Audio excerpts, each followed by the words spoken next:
네, 오늘 조태열 외교부 장관이 한국 외교수장으로 6년 6개월 만에 중국에 방문했는데요. 곧 왕이 중국 부장과 외교장관 회담이 예정돼 있습니다. 한중 관계 개선의 실마리가 될 수 있을지 주목되는 가운데 한중일 정상회의에 대한 관심도 모아지고 있는데요. 외교 문제와 관련한 다양한 내용, 박원곤 이화여대 북한학과 교수와 함께 얘기 나눠보겠습니다. 어서 오세요. 네, 안녕하세요. 네, 지금 조태열 외교부 장관과 왕이 중국 외교부장이 이 한중 외교장관 회담을 열 예정입니다. 오늘 저녁으로 알고 있는데요. 조 장관이 이제 한국 외교수장으로는 6년 6개월 만에 이렇게 찾게 되는 건데 좀 어떤 의미가 있다고 볼 수 있을까요? 의미가 크다라고 생각합니다. 말씀하신 것처럼 마지막에 우리 외교부 장관이 중국 베이징을 간 것이 2017년 11월 당시 네. 강경화 장관이었고요. 네. 물론 작년 11월에 왕이 외교부장이 한국에 와서 당시 한국, 중국 일본의 외교부 장관들이 만남을 갖긴 했었죠. 네. 그 전에 또 한 번은 2022년 8월에 박진 전 장관이 중국 산둥성 칭다오, 그때만 해도 이 베이징에 아직 이 방역이 걸려 있어서 그 제한 조치 때문에 가지 못했는데 그게 답니다. 네. 그렇기 때문에 사실상 베이징을 간다라는 것은 의미가 있고요. 또 하나는 이걸 좀 우리가 유심히 봐야 되는데 과연 시진핑 주석을 예방할 수 있을 것이냐. 네. 그것도 굉장히 중요한 부분이죠. 작년에 한덕수 총리는 가서 시진핑 주석이랑 대화를 나눴는데 이번에 만날 수 있을지가 중요하다. 왜냐하면 아무래도 뭐 중국이 사회주의 국가니까 가장 그 핵심에 있는 시진핑 주석을 만나고 안 만나고에 따라서 중국이 한국한테 보내는 메시지에도 좀 차이가 있다라고 판단을 합니다. 일례로 아까 말씀드린 2017년에 당시 강경화 외교부 장관은 갔는데 시진핑 주석을 면담하지 못하고 왔던 이제 그런 사례도 있는 것이죠. 네. 지금 윤석열 정부 들어와서 한중 관계가 조금 악화됐다는 분석들이 많지 않습니까? 지금 어떤 상황입니까? 한중 관계가 좋지 않죠. 그것은 분명합니다. 그 여러 가지 상황이 있는데 특히 코로나로 인해서 특히 중국은 굉장히 오랫동안 국경을 닫고 있었기 때문에 대외 관계를 활발히 하지 못했던 이제 그 기간도 있었고 네. 그 이후에 윤석열 정부 등장해서 우리가 한미 동맹을 복원하고 또 한미일 협력을 강화하는 이런 모습들이 중국 입장에서 이제 불편하게 받아들여졌다라는 것이고요. 그리고 우리 정부가 그 중국과의 관계에서 상호주의, 상호 존중을 계속 얘기를 하니까 네. 이전같이 중국이 원하는 것을 무조건적으로 수용하는 그런 모습들을 최대한 제한하려고 하는 이런 모든 문제들이 중국 입장에서는 불편할 거라고 생각을 합니다. 그래서 이번에 조태열 장관 출국하면서 기자들과 뭐 얘기 나눈 걸 보니까 한중 관계 발전에 새로운 모멘텀을 만들겠다. 뭐 매우 중요한 발언이고 뭐 여러 가지 양국 관계 증진 발언을 비롯해서 굉장히 많은 의제가 사실 있습니다. 그런 것들을 최대한 논의하겠다. 그러니까 새로운 어떤 하나의 계기로 만들 수 있는 그런 걸 좀 기대해 볼 만하다라고 생각을 합니다. 네, 이제 여러 가지 의제가 있다 이렇게 말씀을 해주셨는데 그중에 좀 눈여겨볼 만한 의제는 어떤 게 있을까요? 글쎄 의제가 워낙 많기 때문에 얼마만큼 의제를 같이 얘기할 수 있을까가 중요하고 또 네. 중국이 생각하는 의제와 한국이 생각하는 의제가 좀 다르죠. 우리 입장에서는 여전히 사드 이후에 보복이 진행이 되고 한학년이 완전히 없어지지 않은 그런 상황이기 때문에 그런 부분들이 필요한 거고 아까 말씀드린 또 앞으로의 중국과의 관계도 상호 존중, 상호의 존중의 원칙에 따라서 관계를 가지고 하려고 하는데 거기에서 얼마만큼 또 중국이 동의를 할 것인가. 또 네. 경제 문제는 워낙 뭐 이거는 저는 한국, 중국 양국 다의 이해가 걸려 있기 때문에 아마도 얘기가 된다면 이 경제 분야의 얘기를 좀 더 깊이 나누지 않을까 하는 그런 생각은 있는데요. 근데 이것도 미국 주도로 공급망이 재편되고 있는 상황이니까 그런 걸 포함해서 뭐 매우 중요하고 깊이 있는 얘기들이 있을 수 있다. 네. 한국 측에서 또 얘기해야 되는 몇 가지 중요한 이슈는 우리 탈북자. 이 북송을 계속 최근 중국에 한 2차례 대규모 북송을 했다라는 것이 알려지고 있는데 이건 굉장히 심각한 문제이기 때문에 이 네. 문제를 제한할 수 있고요. 뭐 가장 근본적인 문제는 북한 핵 문제. 또 역시 뭐 조태열 장관이 가기 전에 얘기를 했습니다만 중국의 건설적인 역할을 기대한다. 그러니까 그 문제도 얘기될 가능성이 있고요. 반면에 중국은 한국과 불편한 부분을 얘기를 할 겁니다. 분명히 특히 한미 동맹이 강화되고 한미일 협력이 강화되는 그런 모습에서 뭐 이 지역에 하는 중국이 굉장히 민감한 반응을 보이는 이제 소규모 다자 협의 체제, 오커스라든지요, 아니면 한미일 협력도 마찬가지 그런 것에 대한 일종의 경고의 목소리. 왜냐하면 우리는 노골적으로 그런 모습을 보이지 않는데 중국 입장에서 이게 중국을 결국 견제하는 그런 일종의 그 소규모 다자 체제 아닌가. 그건 작년 9월달에 시진핑 주석이 유엔에 가서 아주 공개적으로 얘기한 적도 있고요. 아마 네. 그런 문제가 좀 제기될 가능성이 있어 보입니다. 네, 지금 언급하지 않아 주신 그런 주제 하나만 제가 말씀드리자면 시진핑 주석의 방한, 그러니까 우리나라 방문도 이번에 외교장관 회의 다음에 좀 얘기가 나오지 않을까요? 글쎄, 뭐 우리 윤석열 정부가 출범하고 나와서 그것을 매우 중요시합니다. 왜냐하면 이게 일종의 상호 존중, 상호 호혜의 원칙에 따라서 움직인다면 시진핑 주석이 한국을 방한한 게 2014년 7월이거든요. 네. 그러니까 10년 동안 한국을 방문하지 않았다라는 것이고 전체적으로 볼 때도 우리 그 대통령이 북경에 간 게 6번인데 시 주석 방한은 한 번밖에 그 기간 때 없었다면 당연히 이번에는 시진핑 주석이 한국을 와야 되는 것은 맞는데 네. 이게 중요합니다. 왜냐하면 한국을 온다든지 아니면 뭐 윤석열 대통령과 저는 정상회담이 매우 중요하다고 생각을 하는데요. 1대1 네. 의미 있는 그냥 뭐 다저회의에서 만나는 그런 것이 아니라 딱 정상회담 1대1이 중요하다고 생각하는 게 이게 그 사회주의권에서 나타나는 공통된 특징인데 사회주의의 모든 정책 또 대외 정책도 포함됩니다만 그 문제를 풀기 위해서는 가장 사회주의의 핵심인 지도자가 이 문제를 풀어야 되는 거거든요. 예를 네. 들어서 북한과 중국 같은 경우에는 뭐 1950년대부터 아예 이것은 양측 지도자가 양국 간의 관계를 결정한다라는 일종의 합의까지 있는 상황입니다. 네. 그래서 한국과 중국과의 관계가 그동안의 좀 어려움, 불편함을 극복하기 위해서는 한 번은 만나야 되는데요. 이 가능성이 글쎄 커 보이진 않습니다. 시진핑 주석의 최근의 행보를 보면 대외 관계에서도 굉장히 중국한테 우호적인 국가를 중심으로 순방을 하는 그런 모습들을 보이고 있고 또 북한과의 관계에 복잡한 문제가 많이 걸려 있기 때문에 네. 과연 한국을 올 수 있을까? 그래서 만약에 온다면 북한을 가고 한국으로 오는 그런 형태가 되지 않을까 하는데 가능성은 커 보이지는 않습니다. 그 시기적인 정황으로 좀 보자면 이전 정권 그러니까 문재인 정부 때는 2번 그 방중을 하지 않았습니까? 그런데도 시진핑 주석은 찾아오지 않았던 그런 사례가 있어서 이번에 좀 오지 않을까 이런 전망도 있어요. 그 역으로 그러기 때문에 현재 제가 알기로 윤석열 정부의 윤 대통령이 중국을 방중할 생각은 없는 걸로 알고 있습니다. 네. 그 상호 존중과 호혜의 고고리를 맞춰야 된다라는 게 현 정부 대중 정책의 가장 원칙이기 때문에 네. 그렇다면 뭐 다시 말씀을 드립니다만 시진핑 주석이 방한을 해야 그 다음에 뭔가 물꼬가 열릴 수는 있는데 그 부분은 그렇게 쉬워 보이지는 않습니다. 그 이번 회담 통해서 한중 관계 개선이 조금 될 거라고 보십니까? 뭐 다양한 방면에서의 움직임이 있어요. 저 말씀드린 것처럼 결국은 대통령과 시진핑 주석이 만나는 게 중요하긴 하지만 그것이 어렵다고 관계 개선이나의 필요성은 없다라고 생각지는 않습니다. 네. 더군다나 저는 올 한 해가 한국이 중국과의 관계를 이전보다 개선할 수 있는 그런 공간이 좀 열렸다고 생각하는데 그 이유가 작년 11월 달에 미국의 바이든 대통령과 중국의 시진핑 주석이 정상회담을 하지 않았습니까? 거기서 양국이 표현이 좀 그렇습니다. 일종의 휴전을 좀 얘기를 했습니다. 네. 계속해서 부딪히니까 올 한 해는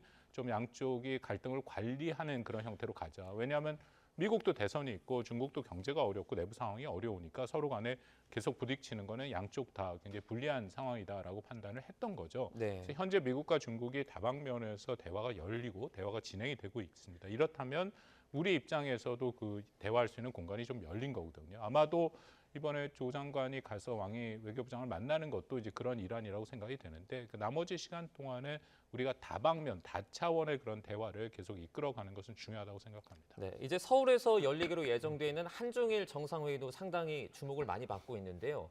4년 5개월 만이라고요? 그렇습니다. 그간에 두 가지 때문에 이루지 못했죠. 그 마지막에 했던 것이 그 청두 2019년 12월 중국 청두였는데 그다음에 네. 이루어지지 못해 매년 하는 겁니다. 매년 하는데 못한 것은 뭐 코로나19 상황도 있었고 또 하나는 한일 관계가 워낙 안 좋았기 때문에 이 회담 자체를 한중일의 회담 자체를 꺼내기가 어려웠다라는 거죠. 네. 그래서 이 부분을 보면 역설적으로 한일 관계가 얼마나 중요한지가 다시 보입니다. 한일 관계가 개선이 되니까 거기에 따라서 한중일 회담에 대해서 5월 말에 거의 열릴 것은 확실시되고 더불어서 한미일 회담도 열리는 거죠. 네. 그래서 동북아의 핵심 국가들의 역동을 볼 때는 한국과 일본의 관계를 잘 유지하는 것이 저는 매우 중요하다고 생각합니다. 그 예전에 비해서 한일 관계가 조금 개선된 게 도움이 좀 된 부분이 한일 관계 개선이 안 됐으면 한중일 회담이 못 열렸죠. 네. 그러니까 지난번에도 말씀드린 것처럼 코로나19 상황이라는 것이 있긴 했습니다만 한일 관계가 워낙 안 좋으니까 한국도 그렇고 일본도 그렇고 한중일 회담이라는 의제 자체를 꺼낼 수 없는 상황이었다라는 거죠. 네. 이게 그런데 정상회담이라는 명목인데 그 중국에서는 시진핑 주석이 오지 않고 리창 총리가 오는 것으로 알고 있어요. 이건 왜 그렇습니까? 1995년에 아세아 플러스 3이라고 해서 3회 한중일 정상이 같이 모이는 회의가 시작이 됐습니다. 네. 그때 처음 회의 때는 한국 대통령 또 일본은 총리가 갔는데 중국은 총리가 오기 시작한 거죠. 처음부터요. 그렇습니다. 처음부터라고 표현하기가 하는데 모태가 되는 그 회의가 그렇게 시작이 됐다라는 겁니다. 네. 근데 형평성 문제는 분명히 있습니다. 왜냐하면 우리 대통령 같은 경우에는 국가 수반, 국가 원수이기도 하고 또 정부 수반이죠. 물론 일본 같은 경우는 입헌 군주제이기 때문에 국가 원수는 아니지만 정부 수반은 맞는 거고요. 근데 네. 다만 그 중국의 공무원 총리 같은 경우에 둘 다 아니거든요. 네. 그리고 특히 시진핑 주석 사면임으로 들어가면서 전반적으로 총리에 대한 위상이 매우 낮아졌습니다. 네. 예를 들어서 이전에 리커창 총리 같은 경우에는 나름 존재감이 있어서 와도 의미가 있지만 리창 총리의 그런 것을 제가 폄하할 생각은 없습니다만 네. 이전에 비해서 스스로의 존재감은 낮고 그리고 더 이상 명목상으로도 행정부 수반이라고 부르기는 한계가 있다. 네. 그래서 일정 시점 이것도 말 그대로 우리가 정상회의라는 표현을 쓰지 않습니까? 네. 그렇다면 시진핑 주석이 오는 게 맞겠죠. 네. 일단 뭐 첫 단추가 조금 잘못 꿰진 느낌이 있긴 합니다만, 네. 그러면 이번에 한중일 정상회의에서는 좀 어떤 그 논의 의제들이 다뤄질 것으로 그 첫 예상하십니까? 단추가 잘못 꿰었다라고 볼 수도 있지만 네. 이 시작한 것 중에 가장 핵심은 이 동북아의 안보와 평화이긴 한데요. 네. 더불어서 경제 문제를 좀 논의하자라는 네. 게 조금 더 중요한 목표였습니다. 그래서 경제 문제를 책임지고 있는 중국 국무원 총리가 오기 시작한 것은 맞고요. 네. 그렇기 때문에 이번에도 전체적인 논의가 되긴 하지만 글쎄 두 가지 중에 하나라고 생각합니다. 한국도 일본도 중국과 좀 불편한 의제들이 많이 있죠. 대만 문제라든지 우리는 북한 핵 문제, 아까 말씀드린 탈북자 문제 같은 것도 있는 거고 네. 거기에 비해서 중국은 한국과 일본, 미국까지 포함해서 한미일 협력에 대한 불편함이 있는데 과연 그런 문제를 얘기할 것인가가 첫 번째고 두 번째는 아예 그런 얘기는 최소 수준의 그냥 원칙만 얘기하고 예를 들어 보건, 고령화 문제 혹은 미래 세대 교류 같이 서로 간의 협력을 도출할 수 있는 이제 그런 의제를 갈지 아마도 한중일 3국이 계속해서 이번에 조태일 장관 가는 것도 아마 이런 의제를 최종적으로 좀 정리하고 하려는 그런 의도도 있다라고 판단이 되니까 네. 둘 중에 하나가 이루어질 거라고 생각이 되는데요. 중요한 거는 어떤 의제가 됐든 모이는 것이 중요합니다. 네. 서로 불편한 의제라도 꺼내놓고 얘기를 하다 보면 그 안에서 뭔가 공감대를 찾아갈 수 있지 아예 안 만나면 이건 굉장히 어려움이 있거든요. 네. 그러니까 그간 코로나19의 중국과의 관계가 소원해진 이후에 저도 최근에 중국에 있는 그쪽 그 사람들과의 접촉이 있고 중국을 가기도 하고 오기도 하는데 네. 그간의 대화가 끊겼다라는 것이 서로 간에 굉장히 큰 차이를 더 보게 하는 그런 상황이 오더라고요. 그래서 네. 중요한 것은 서로 간의 대화가 더 필요하다라고 생각합니다. 네, 북한 관련 이슈도 조금 짧게 저희가 짚어보도록 하겠습니다. 이번에 신형 240mm 방사포를 올해부터 북한이 군에 배치하겠다 이렇게 밝힌 가운데 김정은 위원장이 직접 운전하는 그 사진이 공개가 됐습니다.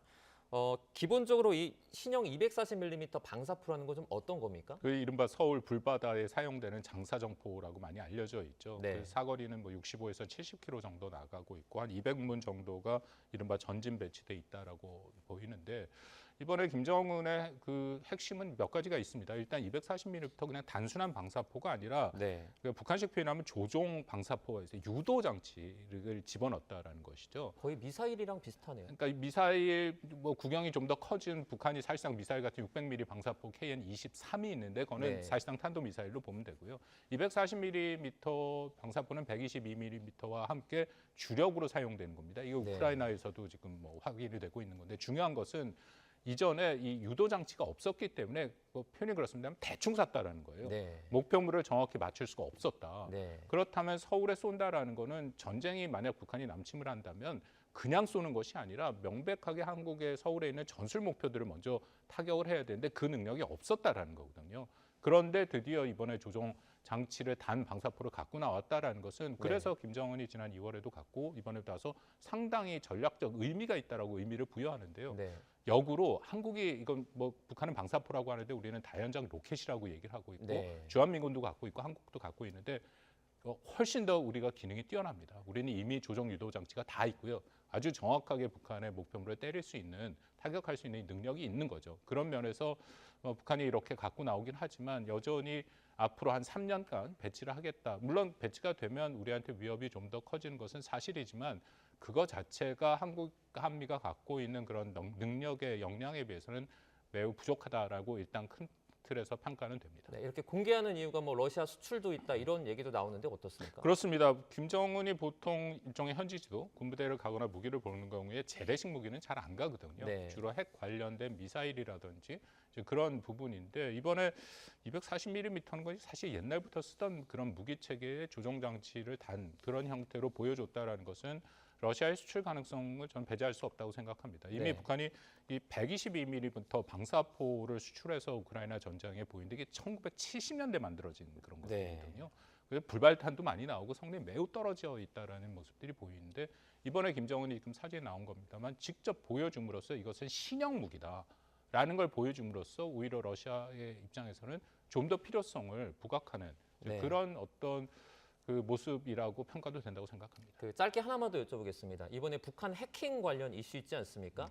이 부분은 좀 어떻게 저희가 해석을 해야 됩니까? 뭐 이게 처음이라고 전혀 생각지 않고요. 네. 굉장히 광범위하게 북한이 이미 시작을 했고 라자루스라고 불리는 해킹 그룹은 그 북한의 정찰총국 대남 공작을 책임지는 겁니다. 킴스키라고 불리는 이제 두 그룹이 오랫동안 해킹을 해왔는데 우리가 아주 철저하게 대비를 해야 됩니다. 네. 이것은 북한이 이미 이것을 통해서 한국뿐만 아니라 이게 사실 중국도 해킹을 해서 그걸로 외화를 벌어들이고 특히 한국의 해킹은 좀 다른 목적이 있겠죠. 네. 우리 남한 사회를 혼란하게 시키겠다라는 그런 의지가 있기 때문에 그런 것까지 포함해서 이 대응을 앞으로 이번에 나타났으니까 우리가 철저히 대응해 나가는 것이 중요하다고 생각합니다. 네, 외교 관련 이슈 자세하게 알아봤습니다. 박원건 이화여대 북한학과 교수와 함께했습니다. 고맙습니다.